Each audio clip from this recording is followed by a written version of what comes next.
इमरान खान इस्लामाबाद में मीडिया से गुफ्तगू कर रहे हैं। उन्होंने कहा एक आदमी अपनी करप्शन बचाने के लिए पाकिस्तान के सारे इदारे तबाह कर दिए उसने। नैब के ऊपर उन्होंने कहा कि नैब बजाय फंक्शन करने के लिए चोरों को बचा रही है, जस्टिस अजमत सईद ने कहा। तो ये जो इदारे हैं, FBI है, जो हमें पता चला सुप्रीम कोर्ट के दौरान कि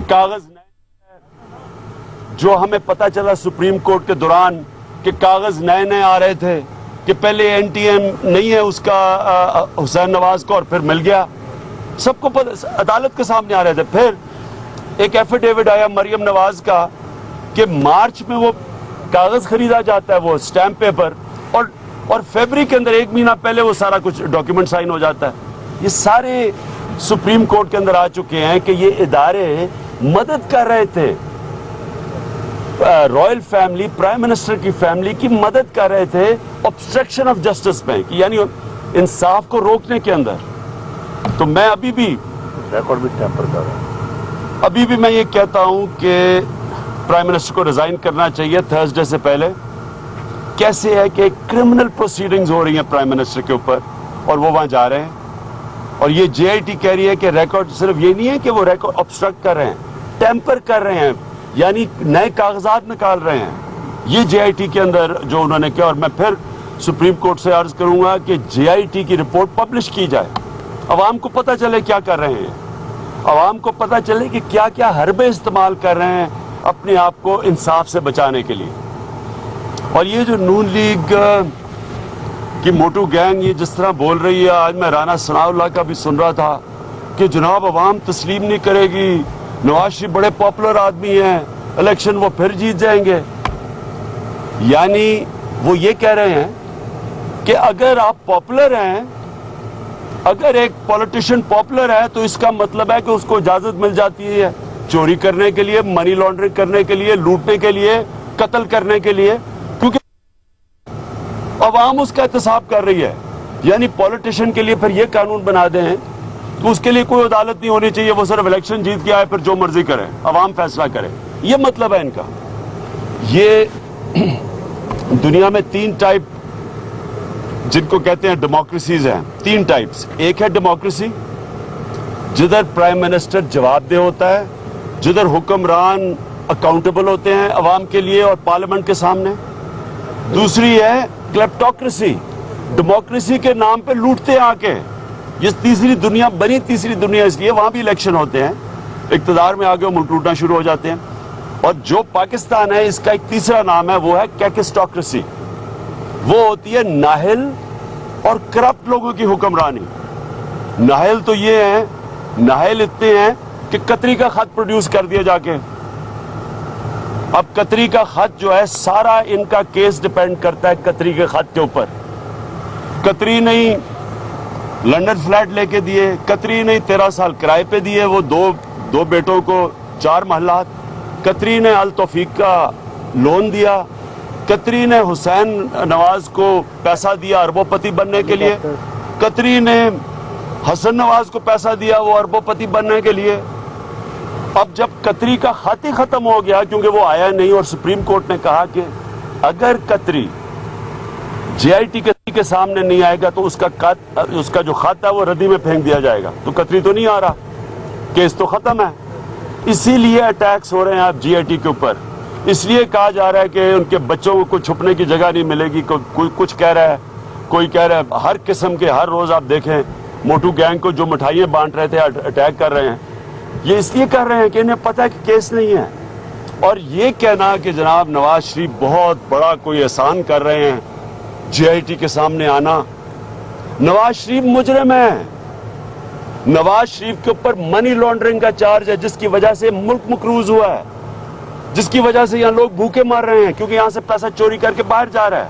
सीरियस ऑफेंस है मनी लॉन्ड्रिंग, करप्शन, जिसकी वजह से पैसा नहीं मुल्क चलाने के लिए, तालीम के लिए, सेहत के लिए, टैक्स की चोरी, उसकी वजह से पैसे नहीं है मुल्क के। फिर पर्जरी, झूठ बोलना अदालत के सामने, ये भी जुर्म है। और ये कतरी खत झूठ है, सबको पता है, मोटू गैंग को पता है झूठ है। अगर वो सच होता तो वो आ जाता, सच होता वो बैंकिंग ट्रांजैक्शन दिखा देता जो मैंने दिखाए हैं, जो मुझे जब इन्होंने कहा मनी ट्रेल, मैं तो पैसा पाकिस्तान लेके आ रहा था, मेरा तो पैसा पाकिस्तान आया है, हलाल का पैसा पाकिस्तान लेके आया हूं, उसकी भी मैंने मनी ट्रेल दिखाई है। इनका चोरी का पैसा मुल्क छोड़ के बाहर गया है, जो नुकसान कर रहा है, जो जिसकी वजह से हम IMF के कर्जे ले रहे हैं, तो उसके ऊपर कह रहे हैं कि जी बड़ा एहसान कर रहे हैं कि JIT के सामने जाना। ये एहसान नहीं कर रहे, मुल्क पे जुल्म ये कर रहे हैं कि एक क्रिमिनल इन्वेस्टिगेशन हो रही है, एक JIT जो उज़ैर बलोच वगैरह लोगों के ऊपर बनती है, उसके सामने जा रहे हैं और मुल्क का प्राइम मिनिस्टरशिप नहीं छोड़ रहा है। क्या इनकी इस वक्त दुनिया के अंदर क्या स्टैंडिंग रह जाएगी कि एक मुल्क का प्राइम मिनिस्टर, उसके ऊपर क्रिमिनल इन्वेस्टिगेशन हो रही है और वो दुनिया के चक्कर लगा रहा है? क्या स्टैंडिंग है दुनिया में? और आपके सामने है जो कि जिस तरह की रिसेप्शन बाहर भी मिल रही है। तो मैं आखिर में ये कहना चाहता हूं कि JIT की प्रोसीडिंग, जो JIT ने कहा है कि ऑब्स्ट्रक्ट किया जा रहा है, उनको काम नहीं करने दिया जा रहा, वो जो रिपोर्ट है वो पब्लिक की जाए, लोगों को पता चले, अवाम को, कि ये क्या कर रहे हैं, क्यों डर रहे हैं इंसाफ से। दूसरी चीज, नवाज शरीफ को मैं फिर कहता हूं ये रिजाइन करें। एक क्रिमिनल प्रोसीडिंग्स के लिए, ये इन्वेस्टिगेशन के लिए जा रहे हैं, कैसे हो सकता है कि वो ये इदारे जो इनके नीचे हैं वो सही तरह काम कर सकेंगे, जो उन्होंने कह दिया है कि हमारे सामने रुकावटें ऑलरेडी। तो हम सेकेंडली कहते हैं रिजाइन करें। खान साहब ये बताएं कि जुलाई अगस्त में कुछ होने जा रहा है, मौलाना साहब भी पाकिस्तान तशरीफ ले आए हैं, क्या पैक का PTI के साथ भी रब्ता हुआ है? मुझे नहीं पता था कि मौलाना साहब आ गए वापस, खुश आमदेद उन्हें कहते हैं। उनका तो बहुत सीरियस केस है, मॉडल टाउन में दिन दिहाड़े लोगों को कत्ल किया है, वो अभी तक कोई पता ही नहीं चल रहा, ना उनकी रिपोर्ट, जो जस्टिस नजफी की रिपोर्ट है, ना वो पब्लिक कर रहे हैं। तो मौलाना साहब बिल्कुल ठीक आए हैं वापस। ये बताइएगा कि जो JIT है जो काम कर रही है उसके मुताबिक क्रिटिसिज्म आ रहा है, वो क्यों करता है कि वो ठीक काम कर रही है, गवर्नमेंट के जो प्रेशर है या वो ठीक बस नहीं कर रही। आप कह रहे हैं कि वो JIT काम नहीं कर सकेगी, क्या अब आप JIT कदम इत्तेफाक कर रहे हैं? नहीं देखिए, आपके साथ तमाम ममालिक के तकरीबन इन्वेस्टर्स आके मिलते हैं, क्या कभी इसके ऊपर बात हुई कि उनके ममालिक क्या सोचते हैं प्राइम मिनिस्टर के बारे में, कि कटहरे पे खड़े जी जी, पहली चीज तो देखिए, हमने नहीं कहा, बिल्कुल हमने उस पर अदम एतमाद नहीं किया JIT के ऊपर, लेकिन JIT ने खुद रिपोर्ट दी है सुप्रीम कोर्ट को कि हमें काम नहीं करने दिया जा रहा। हम कह रहे हैं उस रिपोर्ट को पब्लिक करें, ताकि JIT के सामने ये जो प्रेशर डाला हुआ है इन्होंने, जो कहते हैं ना जी 3 नस्लों का इत्तेसाब हुआ है, इनका कभी भी इत्तेसाब नहीं हुआ, ये पहली दफा इत्तेसाब हो रहा है।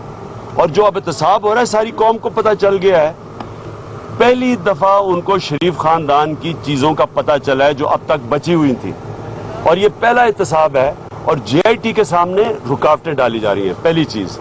दूसरा, आपने जो कहा ना जी बाहर के एम्बेसडर्स, मुझे उनसे कोई बात करने की जरूरत नहीं है, मैं बाहर की दुनिया को जानता हूं, मैं बाहर की डेमोक्रेसी जानता हूं। आप सोचे कि आइसलैंड के प्राइम मिनिस्टर को इतनी था कि वो पार्लियामेंट में भी नहीं जा सका, जब नाम आया तो वो पहले से ही पब्लिक ने निकल के उसको फारग कर दिया।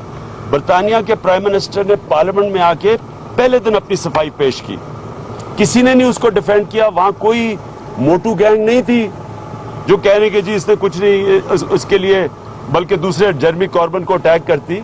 उसने अपनी सफाई पेश की, उसकी पार्टी भी चुप करके बैठी रही। यहां प्राइम मिनिस्टर के आप सबके सामने है, झूठ के ऊपर झूठ, बच्चे और झूठ बोल रहे हैं, प्राइम मिनिस्टर और झूठ बोल रहा है, पार्लियामेंट में और झूठ बोला है, सुप्रीम कोर्ट में फिर आके झूठ बोला है। पार्लियामेंट में वो कतरी नहीं था, सुप्रीम कोर्ट में कतरी आ गया, कतरी भी झूठ है, अब साबित हो गया। अब तो इसलिए बाहर में ऐसी कोई भी इसकी इज्जत नहीं करता एक प्राइम मिनिस्टर जिसके ऊपर क्रिमिनल इन्वेस्टिगेशन हो रही है।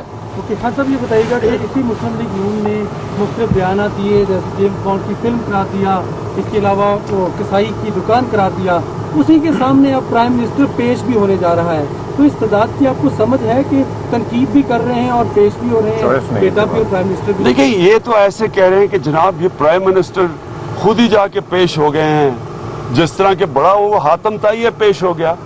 प्राइम मिनिस्टर को सुप्रीम कोर्ट ने कहा है कि प्राइम मिनिस्टर पेश होगा।